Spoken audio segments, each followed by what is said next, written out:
Hello friends, welcome to another new video. তো নিয়ে চলে এসেছি এই মুহূর্তে সবচেয়ে বড় বিগ ব্রেকিং আপডেট। ইয়েস, ভারতবর্ষের পড়াশোনা বা উচ্চ শিক্ষায় আসতে চলেছে এক বিরাট আমূল পরিবর্তন। এতদিন সিঙ্গেল ইঞ্জিন সরকার যেটা করতে পারেনি, অবশেষে ডাবল ইঞ্জিন সরকার কিন্তু সেই জায়গাটা আমাদের সামনে এনে দিল।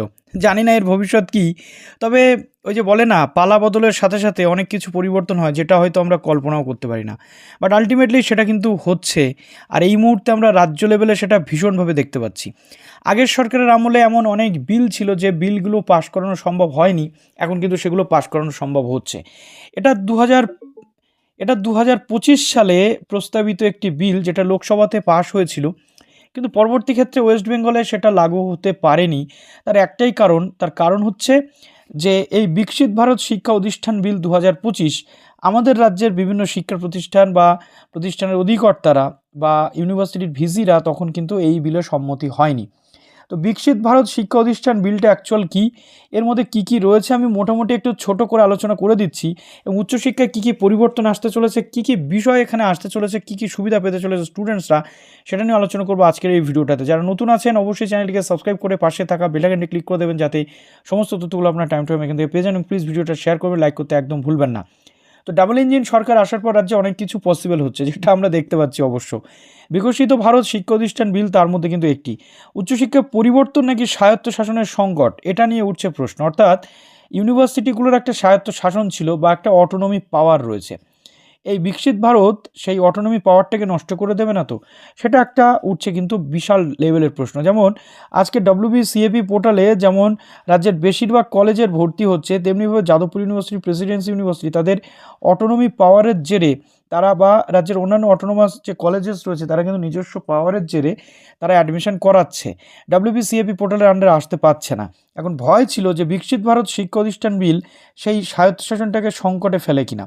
ঠিক আছে, এই বিল কি?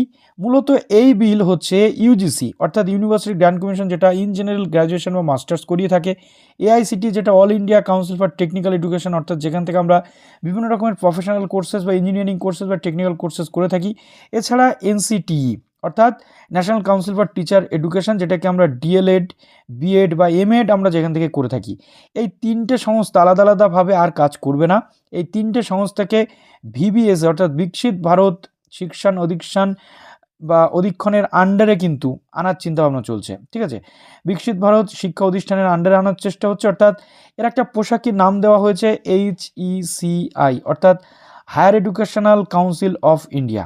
অর্থাৎ এই তিনটে সংস্থা থাকবে না, তার পরিবর্তে মাত্র একটা সংস্থার আন্ডারে সবটা পরিচালিত হবে। এক্ষেত্রে যেটা হয়, অ্যাডমিশন প্রসেসে অনেক বেশি স্পিড আসবে, যেটা বলা হচ্ছে। অর্থাৎ এই একাধিক সংস্থা যখনই থাকে তখন ডিসিশন মেকিংয়ে প্রবলেম হয়, একে অপরের সাথে কোলাবোরেশন করতে প্রবলেম হয়, কিন্তু যখনই একটা সংস্থা এই পুরো প্রক্রিয়াটাকে চালাবে তখন কিন্তু এই প্রবলেমের অনেকটা ক্ষেত্রে সলিউশন আসতে পারে।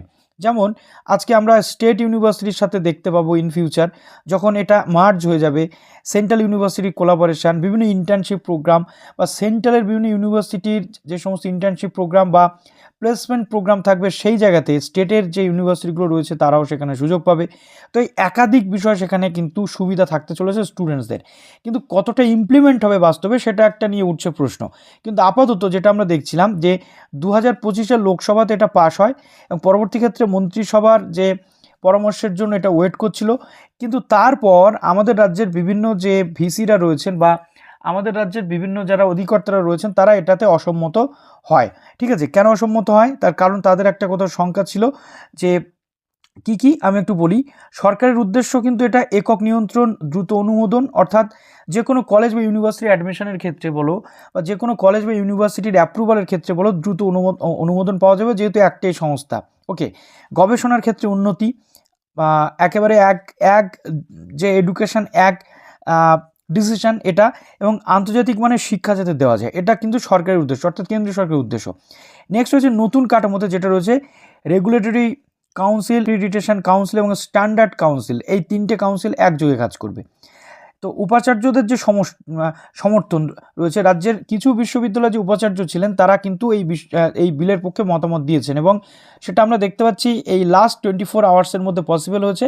রাজ্যের তরফ থেকে শিক্ষা অধিকর্তাদেরকে ডেকে পাঠানো হয়েছিল, এবং এখানে রাজ্যের পক্ষ থেকেও আমরা দেখেছি যে এনসিটি বলো বা এআইসিটি বলো বা ইউজিসির পক্ষ থেকে প্রত্যেকটা জায়গা থেকে বা ইউনিভার্সিটি থেকে প্রতিনিধিরা ছিল, এবং তারা সেটাতে সম্মতি প্রদান করেছেন, এবং তারা সেটাতে কিন্তু সম্মতি প্রদান করেছেন। তো এই সম্মতি প্রদানটা আগে হচ্ছিল না, যেহেতু সরকার বদলেছে, পুরো গোটা সিস্টেম বদলাচ্ছে, যার ফলে এখানেও কিন্তু এক ধাপ এগিয়ে যাচ্ছে বিষয়টা, ঠিক আছে। উপাচার্যরা সমর্থন জানিয়েছে। এবার দেখুন এখানে, এবার দেখো এখানে বিরোধিতা কেন হচ্ছিল। মূলত বলা হচ্ছিল যে একটা যে সেন্ট্রালাইজড প্রসেসে সবটা যদি হয়, একটা কেন্দ্রীকরণ হচ্ছে, অর্থাৎ বিকেন্দ্রীকরণ হবে না, সেন্ট্রালাইজড সমস্ত কিছু হবে, অর্থাৎ স্বাধীনতা নষ্ট হবে, স্বায়ত্তশাসন এবং হ্রাস এবং রাজ্যের ক্ষমতা কমার আশঙ্কা। যেহেতু শিক্ষা হচ্ছে কেন্দ্র রাজ্য, ঠিক আছে, কেন্দ্র রাজ্য একটা যুগ্ম তালিকাভুক্ত বিষয়, তাই এখানে কোথাও একটা সেই যে অটোনমি পাওয়ার বা রাজ্যের ক্ষমতা কমার একটা আশঙ্কা ছিল, যার ফলে এটা এতদিন পর্যন্ত বাধাপ্রাপ্ত হয়ে কিন্তু ছিল। ওকে, কিন্তু সেটা দেখলাম আমরা গভর্নমেন্ট বদলানোর সাথে সাথে, যেহেতু ডবল ইঞ্জিন সরকার, এটা কিন্তু অলমোস্ট বলতে গেলে একটা নির্দিষ্ট সিস্টেমে চলে এলো। অর্থাৎ এখানে স্বায়ত্তশাসন কীরকম, যে কেন্দ্র সরকার পুরো একটা হুইপ জারি করার মাধ্যমে পুরো বিষয়টা করবে। তার মধ্যে আরেকটা বিষয় কিন্তু খুব উল্লেখিত ছিল, যে এখানে শিক্ষাবিদদের যে উদ্বেগ ছিল, গবেষণার যে স্বাধীনতা সেটা হ্রাস পাবে, বিশ্ববিদ্যালয়ের স্বশাসন বজায় কি থাকবে, অর্থাৎ বিশ্ববিদ্যালয়ের যে অটোনমি পাওয়ার সেটা কি থাকবে। এছাড়াও মানে শিক্ষা, উচ্চশিক্ষা, হায়ার এডুকেশনটা বলা হচ্ছিল যে হায়ার এডুকেশনটা কি হবে না, বাণিজ্যিক অর্থাৎ কমার্শিয়ালাইজেশন হয়ে যাবে, প্রাইভেটাইজেশনের দিকে এগোবে, ঠিক আছে। এতগুলো প্রশ্ন ছিল, কিন্তু বর্তমানে এই বিলটি যৌথ সংসদীয় যে কমিটি রয়েছে সেখানে বিচারাধীন রয়েছে, এবং মোটামুটি যেটা মনে হচ্ছে এটা খুব দ্রুত পাসও হয়ে যাবে। ওকে, অর্থাৎ আগে যে ডাউটসগুলো ছিল সেই ডাউটসগুলো আর কোনো তোয়াক্কাই করা হচ্ছে না।